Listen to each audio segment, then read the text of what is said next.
Hello everyone, I'm Teshasi Chandran. Today I want to introduce you to a powerful and timeless book that has inspired millions of people around the world. Think and Grow Rich by Napoleon Hill. Now, don't let the title fool you. This book isn't just about making money.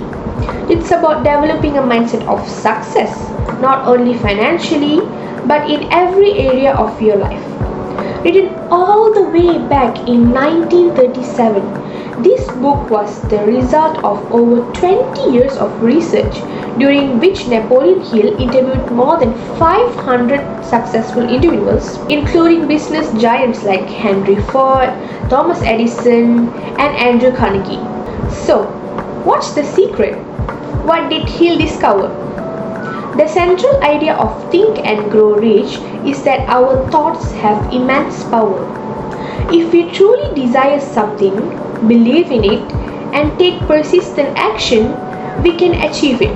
The book lays out 13 principles for success, like desire, faith, auto-suggestion, specialized knowledge, persistence, and the power of the mastermind. A group of like-minded people who help you grow. One of the most interesting stories from the book is about Edwin C. Barnes, a man who desperately wanted to become a business partner of Thomas Edison. He didn't know Edison personally, but he didn't have the resources. But he had a strong desire and belief that he would make it happen. Years later, after starting with a low-level job, he eventually did become Edison's business partner. This story shows how determination and belief can turn into real-life success. Hill also emphasizes the idea of burning desire, a goal so clear and so strong that it drives you through failure, doubt, and challenges. He explains that success begins in the mind. The way we think, the way we speak to ourselves, and the actions we take all create our reality. This book has had a massive impact over the years. Entrepreneurs, motivational speakers, leaders, and even ordinary people have credited Think and Grow Rich as the book that changed their life.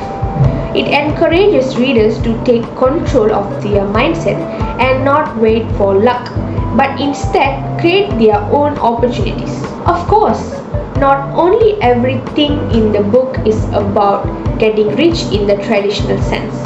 Many readers say that the real riches they discovered were confidence, self-awareness, and a sense of purpose. So, if you're someone with big dreams, if you're looking for clarity, motivation, or a proven formula to guide your journey to success, I highly recommend you pick up Think and Grow Rich. It's not just a book, it's a lifelong guide. You can always return to it for inspiration and direction. So, don't wait. Grab a copy of Think and Grow Rich by Napoleon Hill and explore the power of your thoughts. You might just discover that success was always within your reach. Thank you for listening.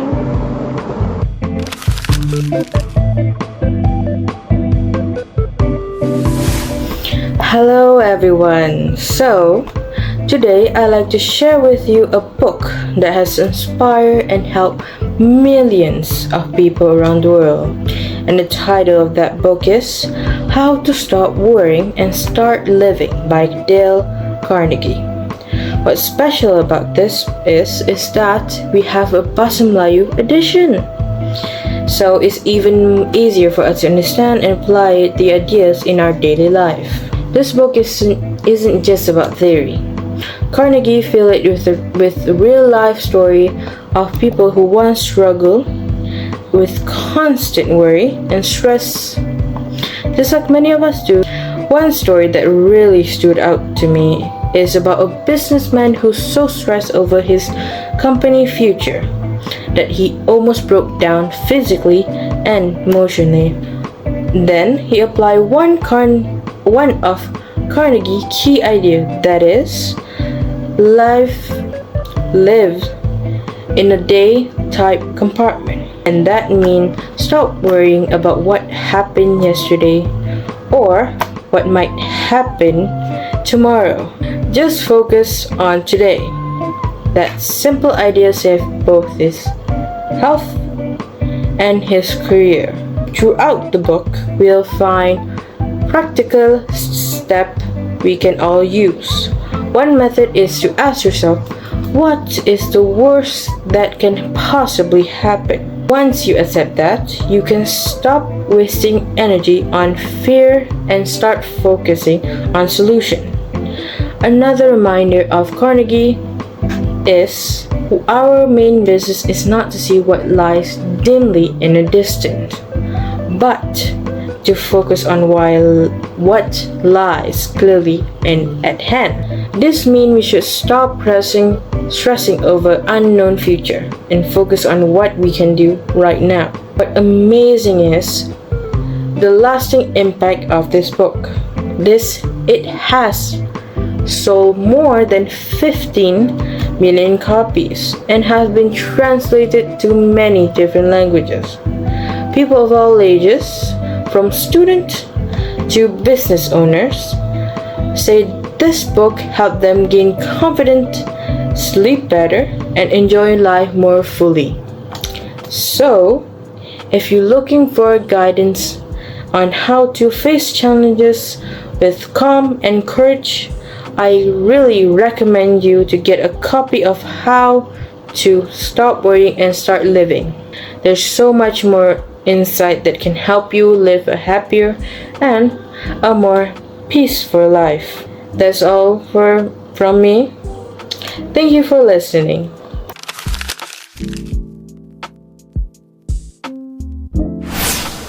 Hello everyone. Have you ever wondered why some people or groups truly inspire us while others don't?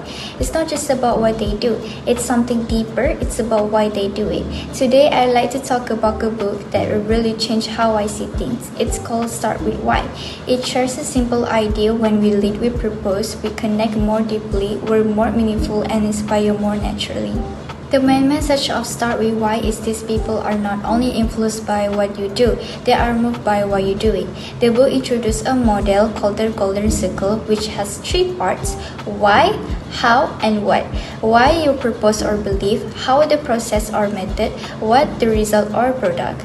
Most people start from the outside. They explain what they do and how they do it. But the most inspiring individuals and organizations start from the inside. They begin with their why, their cause, missions, or belief. That's what creates loyalty and connection. Here's a simple example. Imagine 2 students presenting the same topic in class. One reads slides with facts, the other shares a personal reason why the topic matters to them. The second student feels more genuine, right? That's because they live with their why. We connect with purpose more than information. That example shows how powerful it is to connect with meaning, not just logic. When someone speaks with purpose, we listen with our hearts, not just our ears. For me, this book was simple but powerful. You don't need to be in a business or leadership to benefit from it. It made me reflect on my own actions and goals. Sometimes we go through life focusing on the what, assignments, routines, expectations, but we stop to ask why. It gives our actions more meaning. For example, if I ask myself why am I studying this subject, suddenly I'm not just doing homework, I'm working towards a goal that I care about. That shift in the mindset makes a big difference, especially when things get tough. Even something small like waking up early to study or helping a friend feels different when you connect it to your deeper purpose. The book is easy to follow and is filled with relatable examples that makes the concept feel real and useful. Even though it's based on leadership, the message is for everyone because everyone has a why, even if we haven't discovered it yet. So why does this message matter? Because knowing your why helps you stay focused and motivated even when things get hard. When you understand your purpose, you make a better choice. You communicate more clearly, you attract people who believe in the same things. And when things go wrong, as they often do, your why helps you get back up. It reminds you of the bigger pictures, it keeps you grounded. In school, it might mean reminding yourself why you care about education in the first place. Is it to make your family proud, to build your future, to prove to yourself what you're capable of? That personal reason, the why, gives you broad meaning beyond just grades or deadlines. Even in a friendship or relationship, knowing why we do things, why we care, helps us stay honest, clear, and strong. We become more intentional, more thoughtful, and more true to ourselves. It's easy to get lost in the what, when it's your why that reminds you who you are. To wrap up, Start With Why is more than just a book, it's a new way of thinking. It teaches us to lead with purpose, to take actions not just because we have to, but because we believe in something. And when we live with purpose, we inspire others to do the same. Even small actions, when connected to a strong why, can have a big impact. So the next time you face a decision, a challenge, or even just a regular day, ask yourself what's why. That's a simple question might change everything. That is all from me.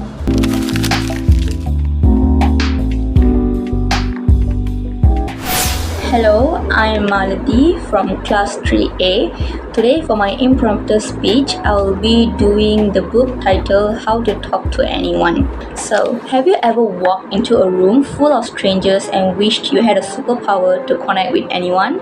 Or found yourself in a conversation feeling like you just couldn't break through the surface? Well, today I want to talk about a book that offers exactly that kind of superpower, or at least 92 little tricks to achieve it. The book is How to Talk to Anyone by Lael Lowness. This isn't just another self-help book by Lael Lowness, a renowned communication expert, condenses years of observation and research into incredibly practical, actionable advice that can transform your social and professional interactions. It's essentially a comprehensive guide to mastering the art of human connection. What makes this book so impactful? Firstly, Lowness emphasizes the power of first impression. We often underestimate how quickly people form an opinion of us. She introduces techniques like the flirting smile, not an immediate grin, but a slow, warm smile. Starts with our eyes, spreads to your face, making the other person feel truly recognized and appreciated. Or sticky eyes, which teaches you to maintain comfortable, engaged eye contact, making others feel like you're truly listening to them. These aren't just polite gestures, they're subtle signals that convey warmth, confidence, and genuine interest. Secondly, the book dives deep into the art of conversation itself. It's not just about what you say and critically how you listen. Lowness teaches us to be word detectives, picking up clues from people's speech to find common ground and topics of shared interest. She encourages people listening using techniques like parroting, subtly repeating the last few words someone said to show you're engaged, and encouraging them to elaborate. This makes that other person feel heard and valued, fostering deep connections. One of the biggest takeaways for me is the overarching principle that people are drawn to those who make them feel good about themselves. The book constantly reinforces the idea that by showing genuine interest, offering sincere compliments, and making others feel important, you become an incredibly attractive conversational partner. It's not about being fake, it's about genuinely looking for the good in people and reflecting that back to them. Lowness also addresses common social anxieties. She provides strategies for entering groups gracefully, for captivating an audience when you speak, and even for handling awkward silences. It's like having a social playbook for almost any situation you might encounter.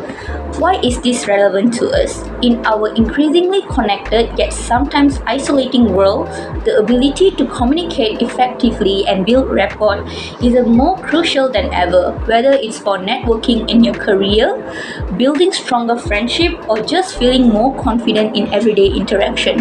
The principles in How to Talk to Anyone are incredibly valuable. This book just isn't about transforming you to someone you're not. Instead, it equips you with tools to bring out your best self, to connect more authentically, and to navigate social landscapes with greater ease and calm. I highly recommend How to Talk to Anyone by Lil Lautness to anyone who wants to enhance their communication skills and build more meaningful relationship. It's an investment in yourself, and the returns in terms of confidence, connection, and success are truly significant. That's all from me. Thank you.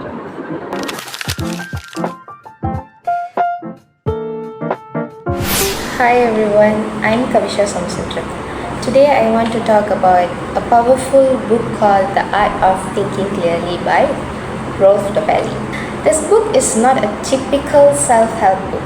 It's more like a guide that shows us how we often think in the wrong way without even realizing it. The author explains different thinking mistakes, or what we call cognitive biases. These are small errors in our thinking that can lead to bad decisions. Let me share a few examples that really stood out to me. The first one is survivorship bias.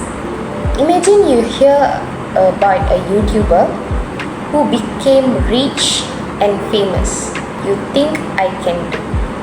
But what we don't see are the thousands of others who tried and failed.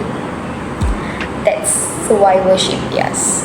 We only look at the winners and forget the losers. This gives us a false picture of the reality. The second point is sunk cost fallacy. This happens when we continue doing something just because we have already spent time or money on it.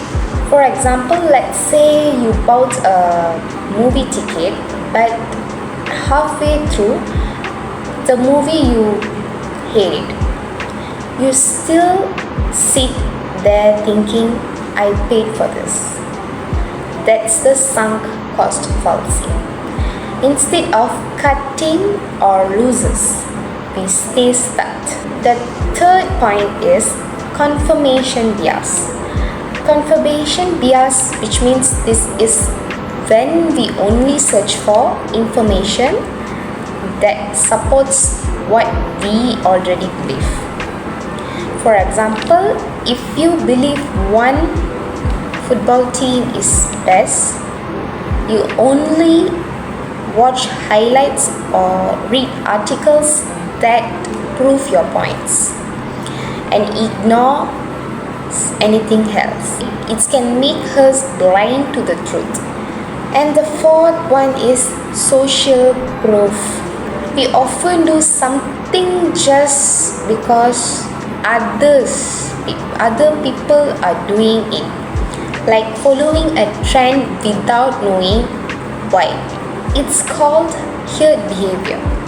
This bias is dangerous because popularity doesn't always mean something is right or good. And the last point is loss aversion. This one is interesting. Studies shows that people hate losing more than they love winning. So we often play it to save, avoiding risk, even when the reward could be the worth it. This stops us from taking smart chances in life. So, why this book is important? Because once we understand these thinking errors, we can avoid them and make better decisions in our daily lives. Whether it's in studies, relationships, money, or even simple daily lifestyles.